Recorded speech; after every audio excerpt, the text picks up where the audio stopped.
মক্কার একজন তরুণ যুবক, যার নাম ছিল আব্দুল উজ্জা। 20 বছর বয়স ছিল তার। ছোটবেলায় তার বাবা মারা গেছিল।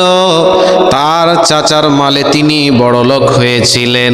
চাচা তাকে বাড়ি দিয়েছিলেন, গাড়ি, উট, ঘোড়া, টাকা পয়সা সব কিছু দিয়েছিলেন আব্দুল উজ্জাকে। আব্দুল উজ্জা ছোট থেকে তার চাচার কাছে মানুষ হয়েছে, ছোট থেকে তার চাচার কাছে বড় হয়েছে, বড়লোক হয়েছে। নবীজি যখন কালেমার দাওয়াত দিচ্ছেন, ইসলামের কথা বলছেন, আব্দুল্লাহর ভিতরে ইমানের কথা জাগ্রত হচ্ছে।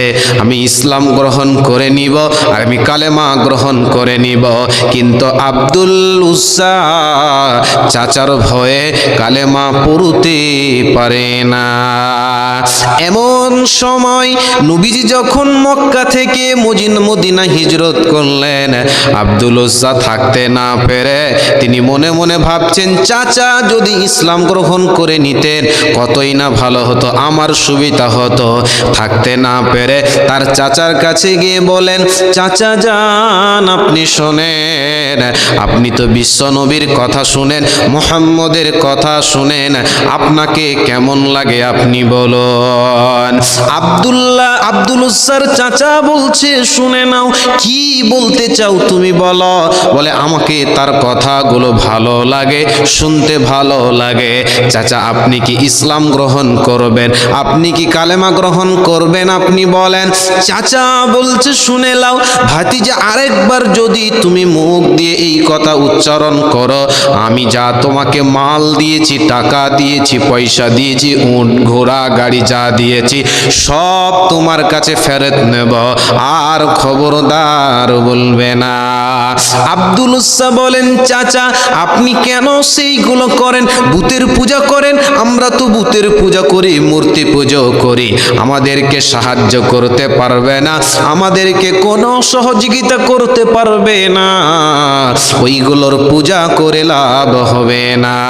নবীজি বলেছেন, এক আল্লাহকে মানো, আল্লাহ ছাড়া কোনো মাবুদ নেই, আল্লাহ ছাড়া কোনো উপাস্য নেই। নবীজি বলেছেন, আব্দুল উজ্জাকে বলছে, সব কিছু তুমি ফেরত দাও। আব্দুল উজ্জা চাচার সামনে বললেন, লা ইলাহা ইল্লাল্লাহু মুহাম্মাদুর রাসূলুল্লাহ। আব্দুল উজ্জার চাচা বলছে, আব্দুল উজ্জা শুনে নাও, তোমাকে যা দিয়েছে সব কিছু তুমি ফেরত দিয়ে দাও, যা কিছু দিয়েছে সব কিছু আমাকে দিয়ে দাও। এটা বলার কারণে, কালেমা গ্রহণ করার কারণে তোমাকে সব কিছু দিয়ে দিতে হবে। আব্দুল উজ্জা বলেন, ইমানের জন্য, আল্লাহর জন্য সব কিছু দিতে রাজি আছি, তোমার টাকা, উট, পয়সা সব কিছু তোমাকে দিয়ে দিব। আব্দুল উজ্জা তাকে সব কিছু দিয়ে দিলেন। দিয়ে দেওয়ার পর আব্দুল উজ্জার শরীরে একটা আপনার কিনা পরনে লুঙ্গি ছিল। আব্দুল উজ্জার চাচা বলেন, ভাতিজা ওই লুঙ্গিটা যেটা তুমি পরে আছো, ওটা আমার টাকার মালের কিনা, ওইটাও তুমি আমাকে দিয়ে দাও। আব্দুল উজ্জা 20 বছরের যুবক, তার পরনের লুঙ্গি খুলে দিলেন, উলঙ্গ হয়ে গেলেন, নাঙ্গা হয়ে গেলেন। তার মায়ের কাছে গেলেন, মায়ের কাছে যাওয়ার পর বললেন, আম্মু জান, আপনি আমার জন্য দোয়া করে দেন। আব্দুল উজ্জার মা দেখে থাকতে পারলেন না, মুখটাকে ঘুরিয়ে নিলেন আর কান্না করলেন। বলে, বেটা রে, এইরকম তোমার হাল কেন তুমি বলো, বেটা তুমি বলে দাও এইরকম অবস্থা কেন? আব্দুল উজ্জা বলেন, আম্মা কালেমা গ্রহণ করার কারণে চাচা টাকা পয়সা, মাল, উট, ঘোড়া সব কিছু নিয়েছে। বলে, কি দরকার? বলে, আম্মা জান, আমাকে একটা পরনের কিছু দাও। তার আম্মা তাকে একটা কম্বল দিলেন, ওইটাকে 2 টুকরো করে দিলেন, উপরে দিলেন এবং নিচে 1 টুকরো দিলেন। এরপর যখন নবীজির কাছে চলে গেলেন, মদিনা চলে যাওয়ার পর আসহাবে সুফফাতে সাহাবায়ে কেরামগণ রয়েছে। আব্দুল উজ্জা সেখানে বসলেন। নবীজি বাড়ি থেকে বের হওয়ার পর মসজিদের জন্য উদ্দেশ্য রওনা হলেন। নবীজি দেখছেন আব্দুল উজ্জা বসে আছে ভারাক্রান্ত অবস্থায়, বলে একজন যুবক বসে আছে, পরনে এক টুকরো এবং নিচে এক টুকরো। ব্যাপার কি? নবীজি বলেন, ও যুবক তুমি কে, তুমি বলো। তখন আব্দুল উজ্জা বলেন, ইয়া রাসূলুল্লাহ, ঈমান আনার কারণে আপনাকে আল্লাহকে বিশ্বাস করার কারণে, আপনার উপর আল্লাহর উপর ঈমান আনার কারণে আমার চাচা আমাকে যা কিছু দিয়েছিল সব কিছু তিনি নিয়ে নিলেন, এমনকি আমার পরনে যে লুঙ্গিটাও ছিল ওইটাও আমার খুলে নিয়েছে। ওই আব্দুল উজ্জা যেমনই বলেন, আমার নাম আব্দুল উজ্জা। নবীজি বললেন, আজ থেকে তোমার নাম আব্দুল উজ্জা নয়, আজ থেকে তোমার নাম আব্দুল্লাহ।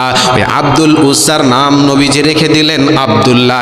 এইরকম থাকতে থাকতে কিছুদিন পর যখন তবুকের যুদ্ধের জন্য নবীজি এলান করে দিলেন, ওরে সাহাবা তোমরা শুনে নাও, তবুকের যুদ্ধে যেতে হবে, জিহাদ করতে যেতে হবে।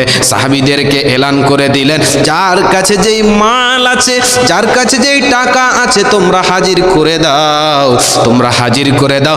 সবাই সব কিছু দান করলেন। মদিনার মেয়েরা কানের আপনার কিনা সব কিছু দান করলেন, টাকা পয়সা সব কিছু দান করে দিলেন। পুরুষেরাও দান করলেন। হযরতে আবু বকরের বাড়িতে যা কিছু ছিল সব কিছু নিয়ে এসে দান করলেন। হযরতে উমর দান করলেন, হযরতে উসমানে গনি তিনি দান করলেন। আব্দুল্লাহ মনে মনে ভাবছে, সবাই দান করে দিল, আমি কি দান করব? নবীজির দরবারে হাজির হওয়ার পর নবীজিকে বললেন, ইয়া রাসূলুল্লাহ, সবাই তো সব কিছু দান করে দিল, আমি কিছুই তো দিতে পারলাম না, আপনি আমার জন্য দোয়া করে দেন, আমি আল্লাহর রাস্তায় জিহাদ, আমি আল্লাহর রাস্তায় শহীদ হয়ে যাব, কাফেরদের বিরুদ্ধে লড়াই করে আমি শহীদ হয়ে যাব। নবীজি আব্দুল্লাহর শরীরে হাত বুলালেন, তার জন্য দোয়া করলেন, আল্লাহর কাছে দোয়া করে দিলেন, আর বললেন, আমি আব্দুল্লাহর রক্তকে কাফেরদের জন্য হারাম করে দিলাম। আব্দুল্লাহ কথা শুনে বলেন, আল্লাহর নবী গো, আপনি শুনেলেন? ইয়া রাসূলুল্লাহ, আপনি কি বললেন? আমি তো শহীদ হতে চাই, আমি তো যুদ্ধে শহীদ হতে চাই, আপনি আমার জন্য এই রকম কেন দোয়া করলেন? আল্লাহর নবী বলেন, আব্দুল্লাহ তুমি শুনে নাও, তুমি যদি ঝড়ে শহীদ হয়ে, তুমি ঝড়ে যদিও মারা যাও, আল্লাহ তোমাকে শহীদের মর্যাদা দিবেন। এরপর যুদ্ধে চলে গেলেন। যুদ্ধ চলতে চলতে কিছুদিন পর নবীজির কানে খবর এলো, নবীজির কাছে খবর দেওয়া হলো, আব্দুল্লাহ জ্বরের কারণে মারা গেল। অনেক তাকে জ্বর হয়েছিল, অনেক বেশি তাকে জ্বর হয়ে যাওয়ার কারণে আব্দুল্লাহ মারা গেল। রাত্রিবেলায় নবীজি জানাজার নামাজ পড়ালেন। সাহাবীরা আব্দুল্লাহর লাশকে কাঁধে করে নিয়ে যাচ্ছে। নবীজি কবরের ভিতরে দাঁড়িয়ে আছে। নবীজি বললেন, ওরে আমার সাহাবীরা, তোমরা আব্দুল্লাহর লাশকে আস্তে আস্তে করে নিয়ে আসো, আব্দুল্লাহকে তোমরা কষ্ট দিও না। হযরতে উমর এবং আবু বকরকে বললেন নবীজি, উমর এবং আবু বকর আস্তে করে আব্দুল্লাহর লাশটাকে কবরে রেখে দাও, কষ্ট দিও না, তাকে যন্ত্রণা দিও না, সে যেন আঘাত না পায়, তাকে কবরের ভিতরে রেখে দাও।